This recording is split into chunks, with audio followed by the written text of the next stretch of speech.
Eric and Larry joining me here on the program. Hi, guys. How are you? Great. How are you? Good. Super Tech University. You guys are like superheroes traveling the country, helping home service professionals with their businesses, not just the owners, but the technicians. And I just want to congratulate you on what you do. For decades. You've learned the hard way in the trenches. And I really believe that you can help smaller home service businesses with the everyday things, including, of course, soft skills where you spend so much time, but in many different areas. And you're able to prevent them from going through some of the pains that you went through. Yeah. Well, that's what we Yeah. do. We learn this the hard way, and we're helping these specific skills that many people don't hit on. We found we taught people how to connect with each other and how to communicate. It would go a long way in service and how people were valued. It went a long way. Yeah. So we've talked about a lot of different things on the podcast. By the way, everybody, for you viewers out there are a lot of podcasts here, so you can go through them and you can see us talk and hear Eric and Larry talk about their experience in many different areas. Today, I'd like to talk about the service manager lessons. Can you Okay. expand on that?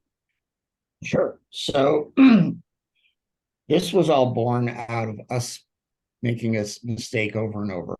So, a lot of times in a home service business, as it starts to grow, you get to the point where you need a foreman, crew chief, service manager, whatever you might call it in your business. You need somebody with experience to run multiple technicians, right? And the owner is growing the business on the other side, and they don't have time because they're marketing and billing and doing all the other stuff. So all of a sudden, we need somebody to run the team, run the techs. And what inevitably happens in many is we take the best technician because they're good at being a technician and go, "Hey, Jim, you're the service manager now." Right. Oh, yeah. Well, Jim might be really good at being a technician, but does Jim have leadership skills? Does Jim have any training on how to be a leader? Does Jim know how to run 5 or 6 people? Usually not. So we made this mistake multiple times. And every time it was like we might as well just taken a hand grenade and thrown it in the shop and blown the thing up because, we put a person in a position that they didn't have any experience or training in and expected them to excel. So then a cascade would happen. The team's unhappy because they don't have a leader who has any training. So now they're struggling. The owner's struggling because you're like, I gave this guy a raise and a promotion and it's all going to crap. What happened to him? He used to be so good, or she used to be so good. And the person who got promoted isn't happy either because hung them out to dry, putting them in a position that they may or may not have any skill set Yeah, in. there's no skills at So, all in the next position. so what we started doing in our own service business is we started doing training for anybody who thought they wanted to become a manager. Mm. Right. So we were preemptively doing these every Wednesday night at 5 o'clock. We would have a mastermind group where we would talk about leadership and I would give a lesson. And then all of a sudden, what we're seeing is some guys would come and go, "You know what, Eric, I hope you don't mind. I'm going to bail out of this class because I think I'm happy being a tech. I don't want to do this." And other people would be like, "This is the greatest thing. I really want this."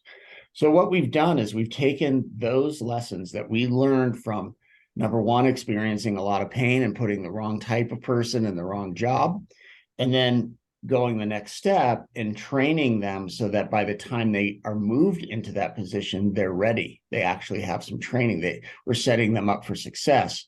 So what we've done is we've now put this in video form where we're going through all the same lessons that I was doing in our internal mastermind to prepare that person for being a service manager. Or if at their company now they already are the service manager, they're now getting the training that they might not have gotten in-house through the video series. So we've had a lot of good feedback on this series because this is a pain point in a lot of home service businesses. And it sounds like it's probably one of the most interesting and needed topics, because a lot of us as business owners, or even as maybe a spouse, or managers, we assume that because we're good at something and we like doing it, anyone can do it. It Right. could be that the person has no interest in it. Look how diverse, all the jobs there are out there in the world. Some people are happy installing carpet. They don't want to sell carpet and they don't want to paint. They like installing carpet. And you're like, why would you like to do that? I have experience with thousands of home service providers over the years in my business. And it's interesting because when I talk to most of them who've been in business for decades, they love what they do as a plumber, but they don't want to be an electrician. And I'm like, why doesn't the electrician want to be a plumber and vice versa? And we're all different. So you have to find the right fit. Yeah. And on that same vein, Larry and I are big believers in the DISC personality profile training. You can't take a certain type of person on the DISC and expect them to be a great service manager. They're just not wired for it, right? Just like Larry wouldn't go, Larry's a super high I, meaning he loves people and he wants to get out there.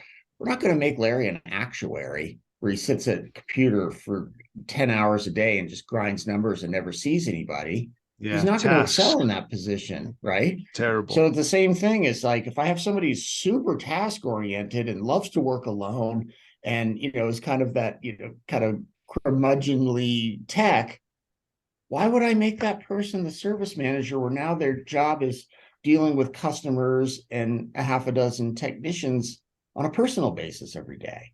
Well, That's setting that person up for failure. yeah, I mean, really, it's like trying to drive a nail with a screwdriver. It's not that easy. Use the right tool. Yeah, but you can see where the owner is just like, oh, okay, this guy shows up on time. This guy looks good every day. Yeah. Clients like him, so he must be great. So I'm going to bump him up to a service manager. And it's a completely different skill set because now he's not going to show up on time. He's not going to have a good attitude, and clients aren't going to like him. It's a totally different role. It's kind of a lose-lose. All in here. I mean, do a DISC analysis. Yeah, take 10 minutes and have them do a DISC assessment, and you probably are halfway there to making the right decision. Yeah, because when you line people up against the wall, they all look the same, right? They've got eyes, noses, hands, and so forth. But between the ears, we're so different. And there are different types of people, and that's why DISC comes in handy. So we can kind of generalize. I happen to be a pretty strong D, and I've got some I. The S and C, I'm not really sure where they even belong in the world, according to me. I mean, it's not what I do, right? So, understanding who you are, and certainly as management, understanding your people. Yep. Yeah. Got it. Thanks, Jim. Hey, guys, thank you so much. I appreciate it. Go to the description of this podcast, everybody, and check out Super Tech University. You're going to love these guys, Eric and Larry. Have a great day, guys. Thank you, you too.